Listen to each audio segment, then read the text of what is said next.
So we've just learned how to analyze triads. Next, let's learn how to build the different kinds of triads. That means we'll learn to build the different qualities of triads, meaning major, minor, augmented, and diminished. And we'll also learn how to build suspended fourth chords. So to build a triad, here are the steps. 1, think of the interval formula for the quality triad that you want to build. If you want to build a D major triad, for example, you know you'll need a major third above the D, as well as a perfect fifth above the D. 2, write the root of the staff. In this case, that's going to be a D. 3, write the note that's a major third above the D on the staff. In this case, that's an F sharp. 4, write the note that's a perfect fifth above D on the staff. In this case, that's an A. And 5, the result, D, F sharp, and A. That's your D major chord. You're now able to do this on the staff, and you should practice doing this in your head as well. As a working musician, you'll do far more of this kind of thing in your head than on paper. So let's do some for practice. How about G major? First, what's the formula for a major triad? We know we need a major third and a perfect fifth. So we write G on the staff. Then we write a note a major third above it. That's going to be B natural. Then we write a note on the staff that's a perfect fifth above G, and that's a D natural. So our G major triad is G, B, D. G is the root, B is the major third, D is the perfect fifth. Next, let's build an E flat minor. Well, we know our minor triad formula is minor third and perfect fifth. So first we write E flat on the staff. Then we find a minor third above it. Well, that will be G flat. G flat is our minor third. Then we need a perfect fifth above E flat. Well, a perfect fifth above E flat is B flat.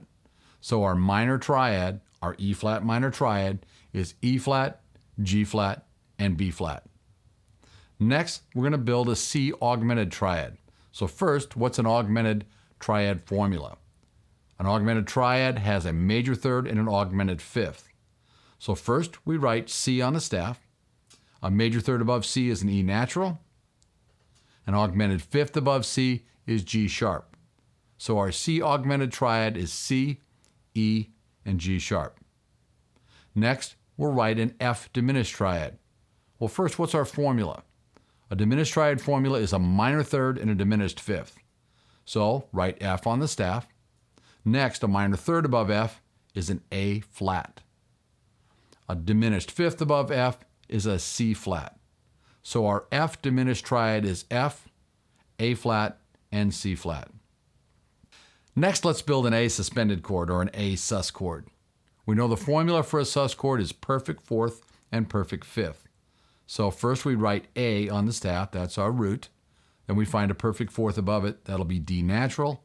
And then a perfect fifth above A, that'll be an E natural. So an A sus chord is A, D, and E.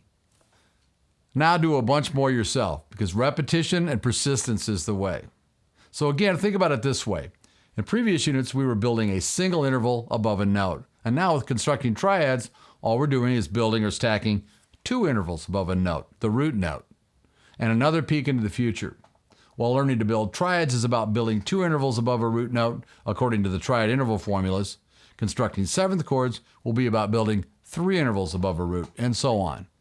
Again, this is all about knowing the various interval and triad formulas. Know your key signatures and both interval and triad formulas. This is a really big unit and a very important unit, and we're not done yet. Triads have an internal structure too. Check this out. We know that a major triad has a major third and a perfect fifth, but also notice that the interval between the third and the perfect fifth is a minor third.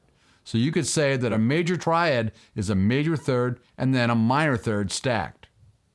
We know that a minor triad has a minor third and a perfect fifth, but also notice that the interval between the third and the fifth is a major third. So you could say that a minor triad is a minor third and a major third stacked. We know that an augmented triad has a major third and an augmented fifth, but also notice that the interval between the third and the augmented fifth is a major third. So you could say that an augmented triad is a major third and then another major third stacked. We know that a diminished triad has a minor third and a diminished fifth, but also notice that the interval between the minor third and the diminished fifth is a minor third. So you could say that a diminished triad is a minor third and then another minor third stacked on top of it. This comes in handy when we study plural meanings of chords later. Well, congratulations, you've accomplished something big. Understanding triad construction is a big deal.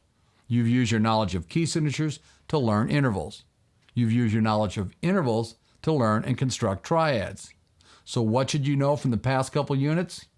You should know how to analyze and identify a triad or a sus chord, meaning know its quality. Is it major, minor, augmented, diminished, or sus? Whether it's written on the page or communicated to you verbally. You should know how to construct all these triads and a sus4 chord. You should know the proper way to write a triad chord symbol. If there's anything in this unit that's not solid in your mind, go back and get it clear. Don't move forward with a shaky grasp of key signatures, intervals, or triads. Good luck with this, and we'll see you in the next unit. If you find this video helpful, please be sure to click on the subscribe button so you don't miss any of our new videos. You can also click the link in the description below to check out the full fretboard biology course when you are ready for a more intensive training program. We'll see you in the next video.